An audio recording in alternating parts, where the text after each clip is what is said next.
Nabadwip station থেকে মাত্র 10 টাকার বিনিময়ে চলে এসেছি এই বিশাল আকার শিব মন্দির। প্রথমে নবদ্বীপ স্টেশন থেকে বেরিয়ে নবদ্বীপ স্টেশনের সামনে দেখবে একটা মন্দির, তার সাইডে টোটো স্ট্যান্ড থেকে আমরা টোটো ধরে নিয়েছিলাম, টোটো ধরে সোজা চলে গেছিলাম এই মন্দির। আর যাদের নবদ্বীপের কাছে বাড়ি তারা তো অবশ্যই চেনো, আর যারা চেনো না তাদেরকে চেনা। আর এই যে আমাদের 3 চাকার গাড়ি আমাদের নিয়ে চলে এসেছে তার কাছে। তারপর মন্দিরের ভেতরে প্রবেশ করে তাকে দর্শন করে নিলাম আগে। তারপর মন্দিরের ভেতর যেতেই খেয়ে নিলাম হোঁচট, আর খাওয়ার কিছু পেলাম না।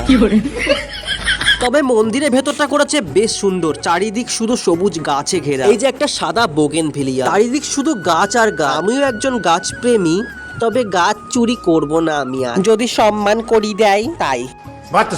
তারপর একটা কিউট পরীর সঙ্গে আমার দেখা হলো, কথা হলো, কিন্তু প্রেম হলো না। তাই আমিও নমস্কার জানিয়ে চলে আসলাম মন্দিরের সিঁড়ির দিকে, আর মন্দিরের সিঁড়িতে প্রণাম করে উঠে পড়লাম স্বয়ং মহাদেবের কাছে। আর এই যে আমাদের সেই দেবাদিদেব মহাদেব, যেন একাই রক্ষা করছেন গোটা পৃথিবীবাসীকে। তো চলো সবাই একবার বলো হর হর মহাদেব। আর এখানে আসতে হলে তোমাদের অবশ্যই আসতে হবে নবদ্বীপ টোটো স্ট্যান্ড থেকে টোটো ধরে মাত্র 10 টাকায় নবদ্বীপ মণিপুর ঘাটে। তো চলো ভিডিওটা এখানে শেষ করে দিই। ভিডিওটি ভালো লাগলে অবশ্যই লাইক এন্ড সাবস্ক্রাইব। টাটা।